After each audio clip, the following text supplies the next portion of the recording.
We're here tonight to debate a simple proposition. Is the Society of St. Pius X in schism? Yes or no? In another healthier age, this would be tantamount to debating whether the sun rises in the east each morning. But the fact is that we do not live in another age, nor is our age known for its spiritual health.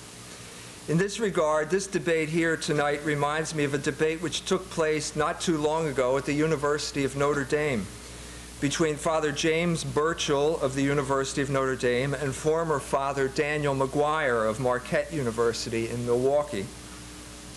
The topic was abortion, whether it was right or wrong, whether the church opposed it, and that struck me then as a little bit like debating whether the sun set in the west every evening.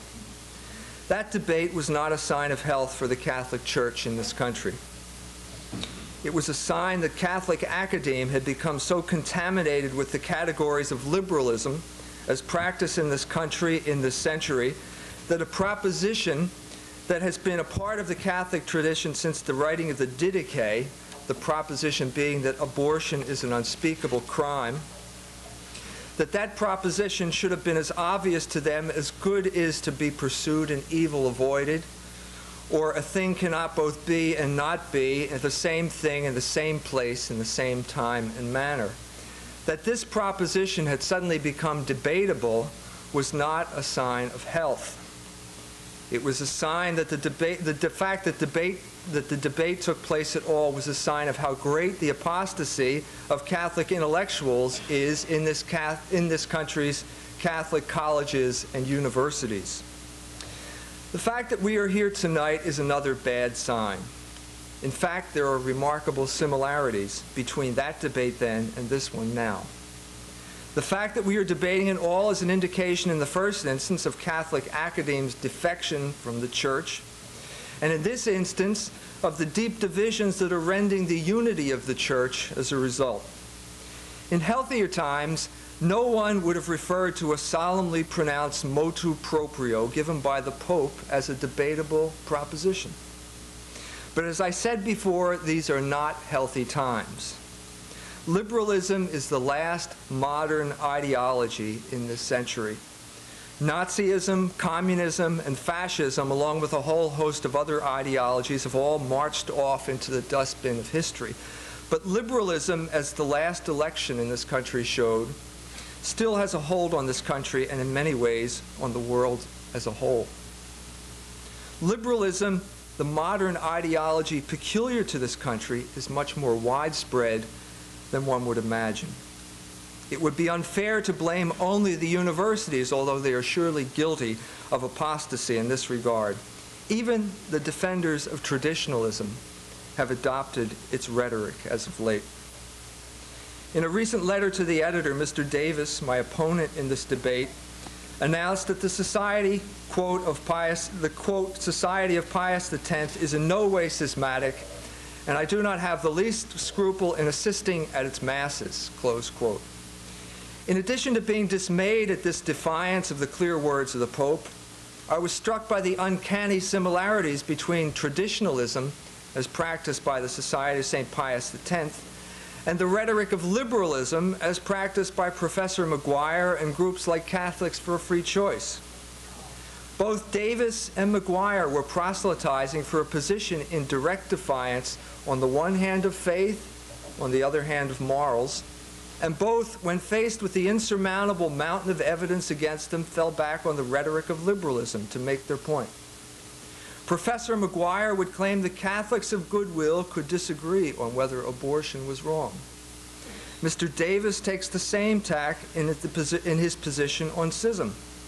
Quote, the Society of St. Pius X, according to Mr. Davies, and I continue the quote, is a matter concerning which there can be a legitimate difference of opinion. In his pamphlet, I Am With You Always, published in 1986, Mr. Davis tells us that the faithful, quote, have the right to refuse to obey the Pope if they are convinced in conscience that a particular command will harm rather than build up the mystical body. This is the rhetoric of Catholics for Free Choice, but it brings with it a number of unanswered questions in its wake. Just how do we know that the Society is convinced in conscience any more than Catholics for Free Choice is convinced in conscience? Both groups are adamant in telling the Pope he is wrong on something. Both groups posit criteria for disagreement that reveal themselves to be nothing but subjectivism. In essence, both Catholics for Free Choice and the Society of St. Pius X are first of all telling us that private judgment is equal to the authority of the Pope in matters of faith and morals, and secondly, that this liberal notion is somehow compatible with the Catholic faith.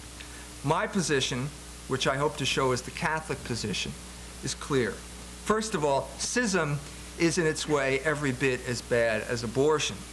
Secondly, the Society of St. Pius X is in schism. Thirdly, if they are not, then there is no such thing as schism. And fourthly, that in presuming to be traditional in defiance of the wishes of the Pope, the Society is not only committing the grave sin of schism, it is also, in an uncanny fashion, succumbing to the very liberalism it claims to oppose by making private judgment the ultimate criterion in matters of religion.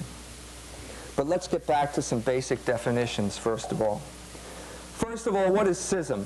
Mr. Davis implies more than once that only a person who denies that he is subject to the Pope is guilty of schism.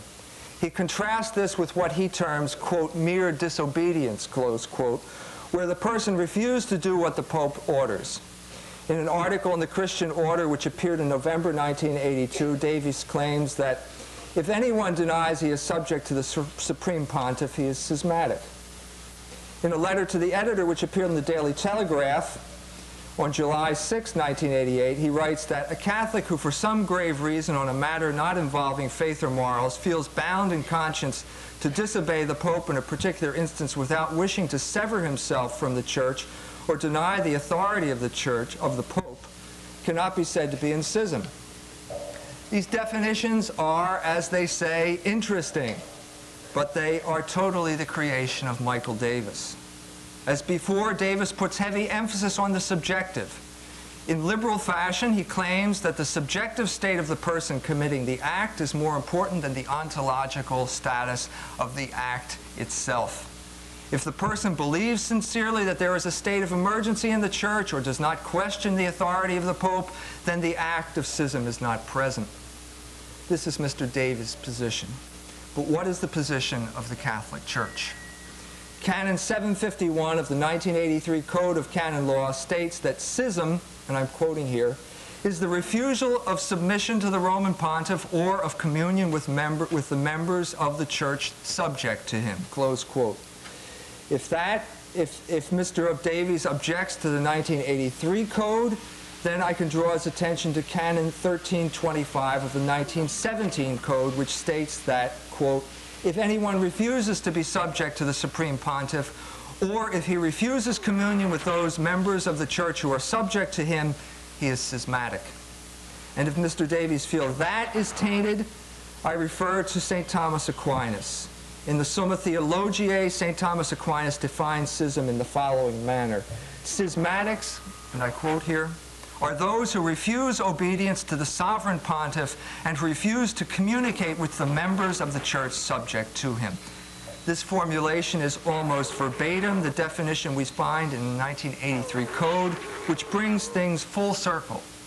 And it shows that on a matter as basic as schism, the Church has maintained remarkable consistency throughout the centuries.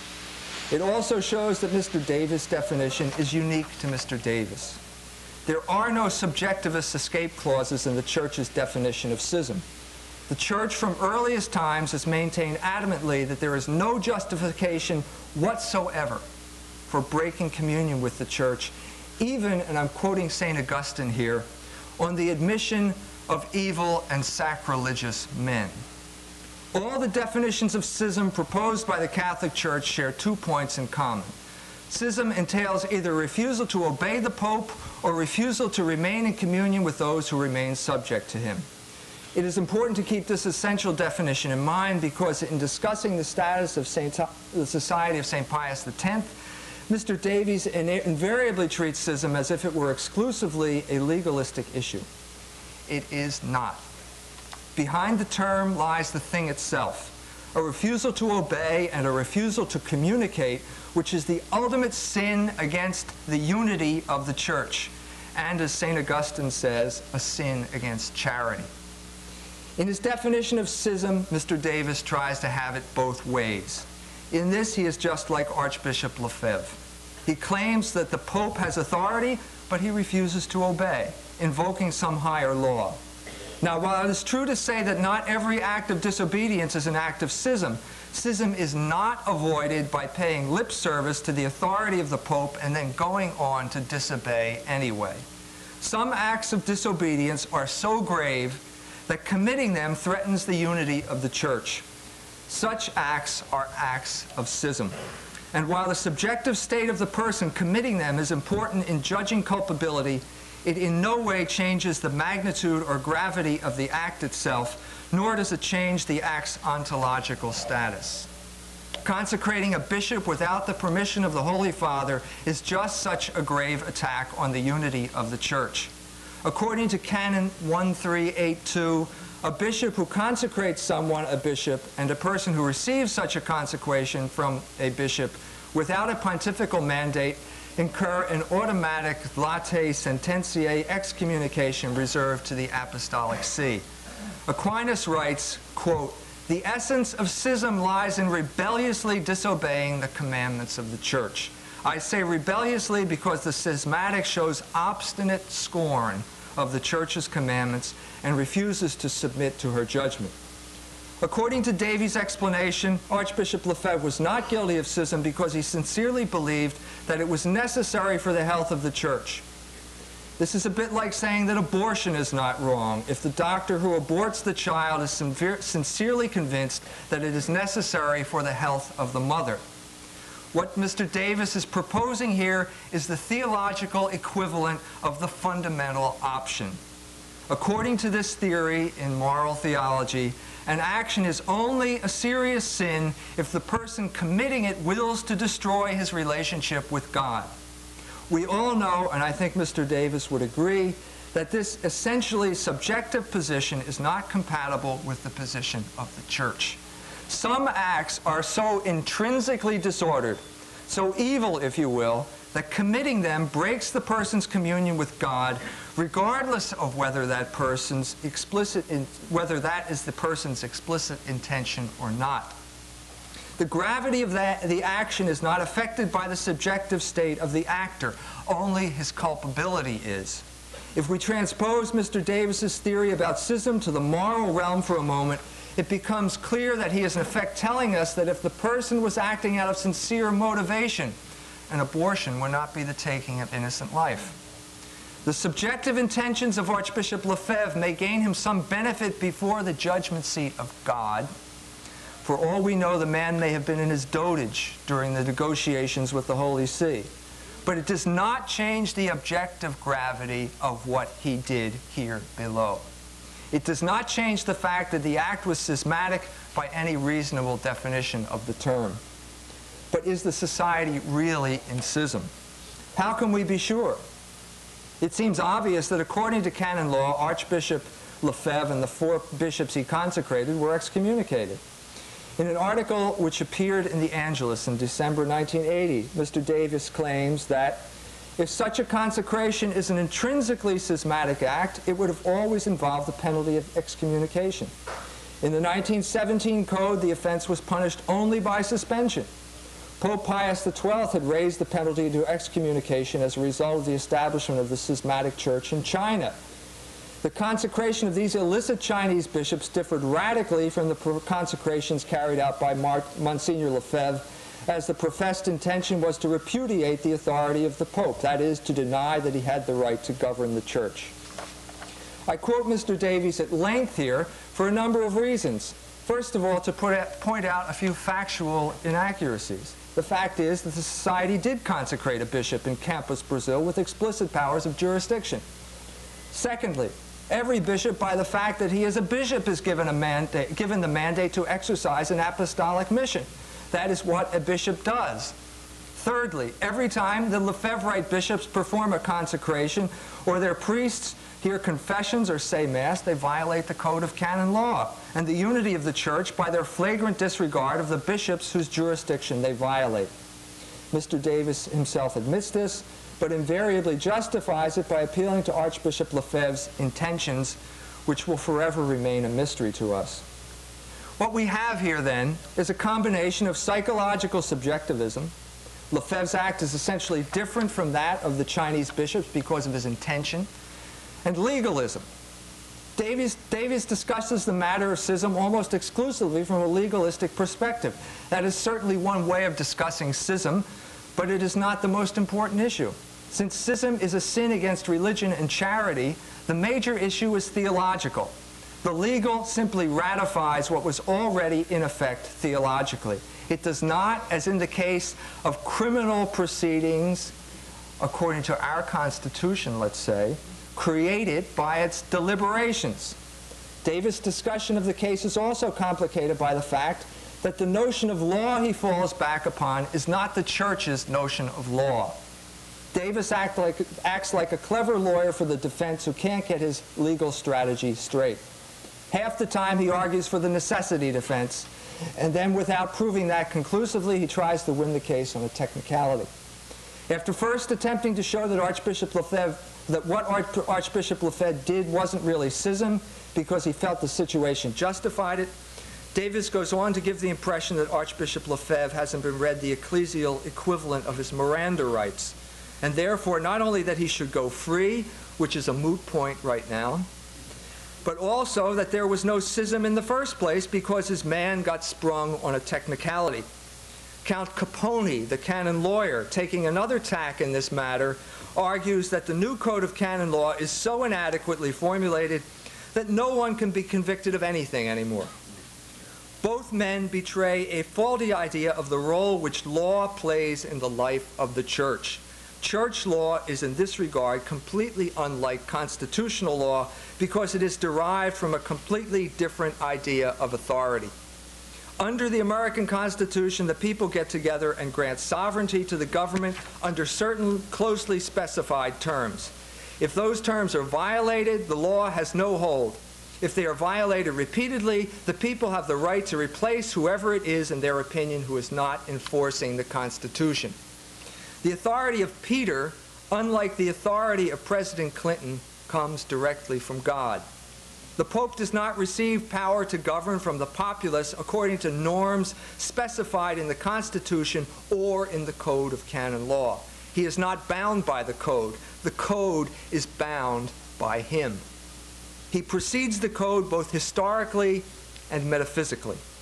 In the dogmatic Constitution Pastor Aeternus of the First Vatican Council, the Church specified in no uncertain terms that, quote, primacy of jurisdiction over the universal Church of God was immediately and directly promised and given to Peter the Apostle by Christ the Lord.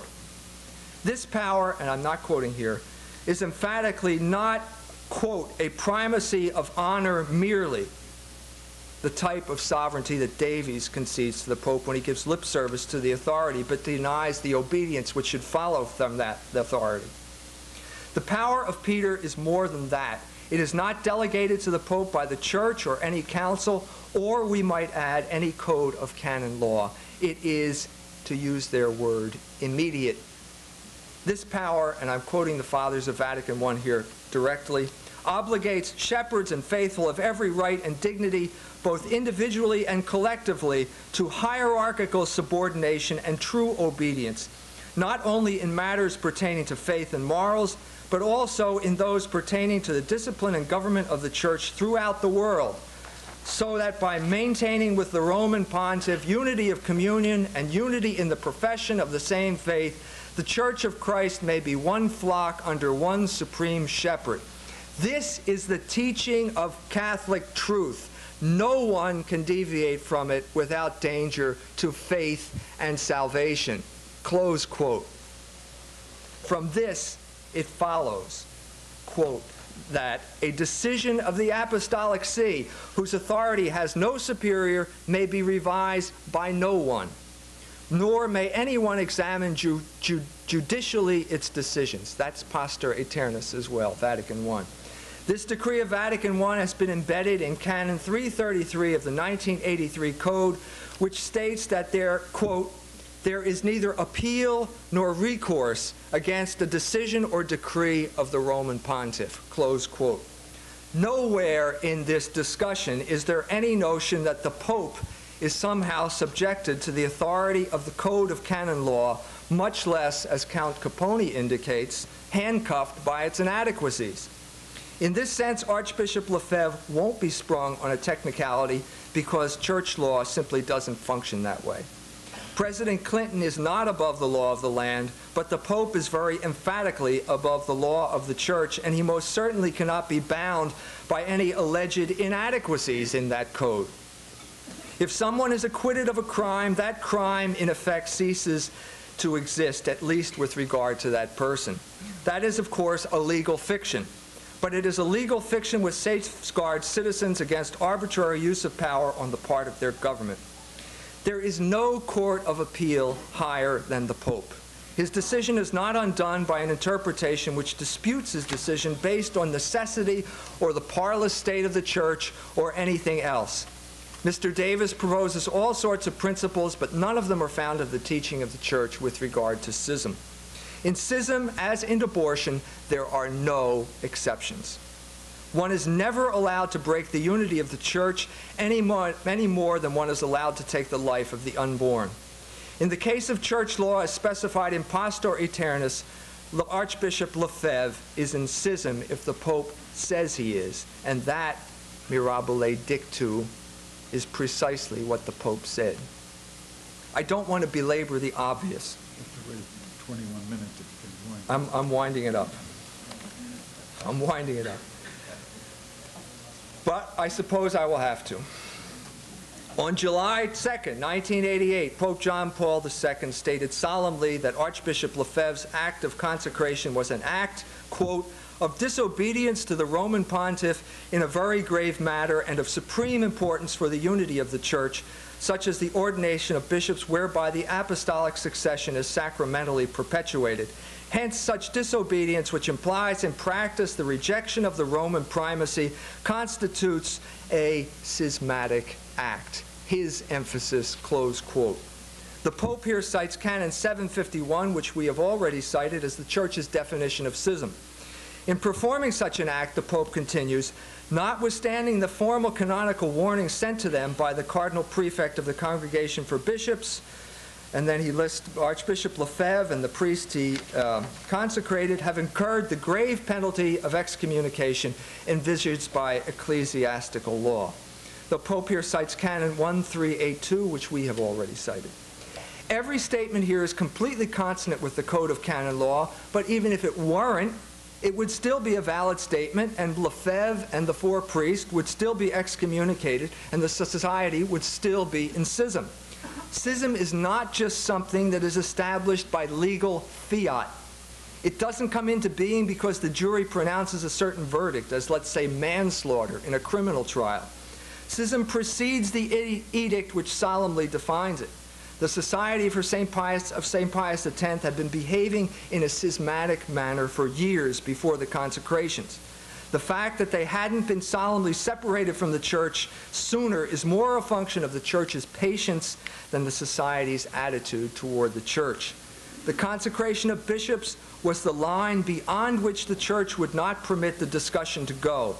Lefebvre defied the Pope on this grave matter, and schism was pronounced formally according to the procedures established by the Church. But let's remember, schism is not just refusal to obey the Pope. It is also refusal to maintain communion with the members of the Church subject to him. In this respect, schism is not something that happened on the last day of June in 1988. Schism is something which grew and grew over years and gradually suffused the entire society as it became more and more estranged from Rome and more convinced that it alone was the visible Catholic Church, to use Archbishop Lefebvre's term. Schism gradually began to suffuse the writings of Mr. Davis as well. I'm not talking about his ecclesial plea bargaining here. I'm talking about the underlying attitude that made the plea bargaining necessary in the first place. Mr. Davis felt compelled to get Archbishop Lefebvre off on a lesser charge, disobedience, not schism, as if the final verdict had some sort of ontological hegemony over the act itself. It did not. The schism was there long before the Pope pronounced on it. It was there long afterwards as well, and it is apparent in the writings of Mr. Davis himself. In his article, "Who is Schismatic?" he writes, "One feels bound to ask how much confidence," this is a direct quote, "one can place in the resolution of a pope who maintains communion with Archbishop Weakland and who surrendered so abjectly to the pro-Hunthausen lobby in the American hierarchy. Is the Pope tainted by communion with Archbishop Hunthausen?"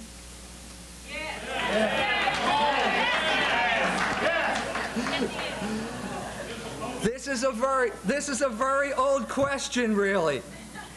St. Augustine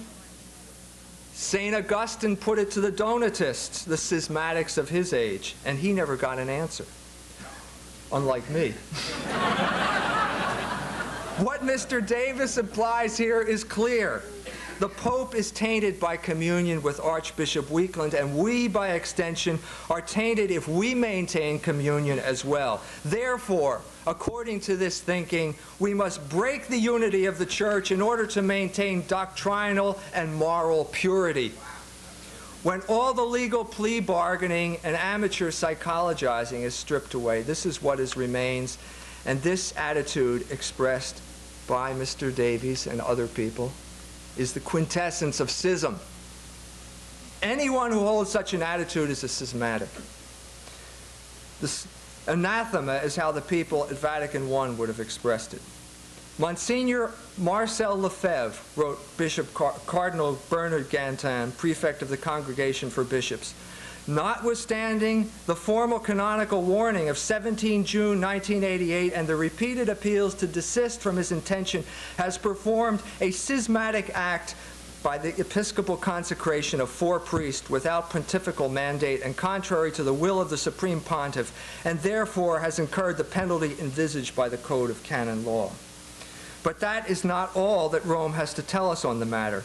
The priests and faithful, Cardinal Gantin continues, are warned not to support the schism of Monsignor Lefebvre, otherwise they will incur ipso facto the very grave penalty of excommunication. This is the Church speaking now. She is saying nothing more than what she has said for her entire history. Breaking the unity of the Church is never justified. It is to religion what abortion is to the moral law. Anyone who appeals to private judgment to justify such an act is not only wrong, he is a liberal.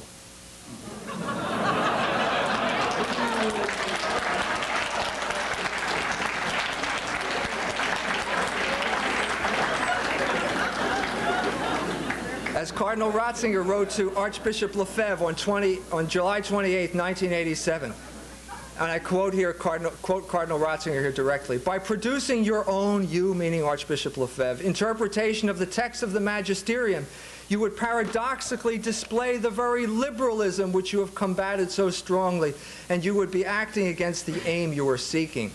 When it comes to Mr. Davis and Archbishop Lefebvre, the disciple is not superior to his teacher, nor the slave to his master. The philosophy at the heart of the Society of St. Pius X is not traditionalism, it is pick-and-choose liberalism." That was Cardinal Ratzinger 6 years ago.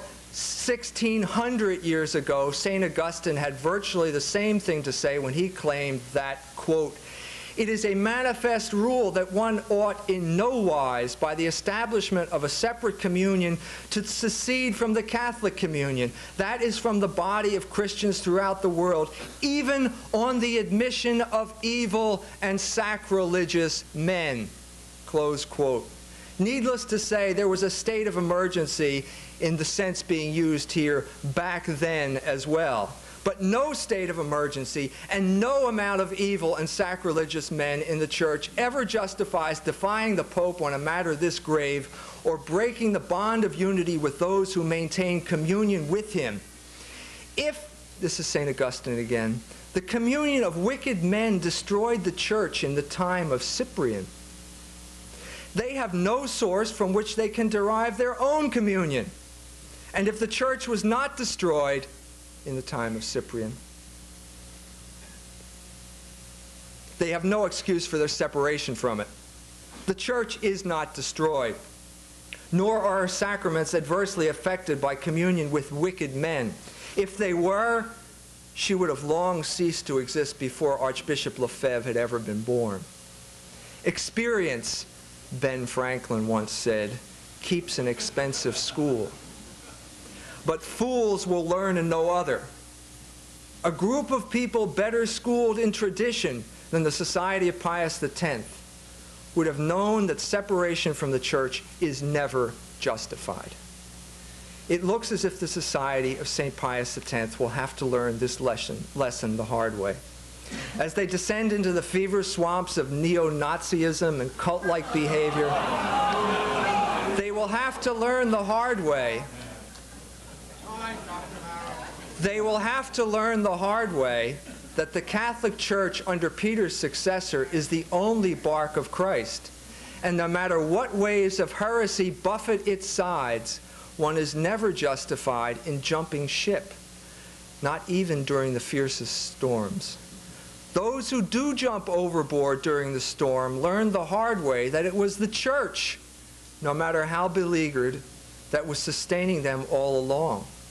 They also learn that the only alternative to an uncomfortable position on her tossing decks is to sink beneath the waves and drown. Thank you.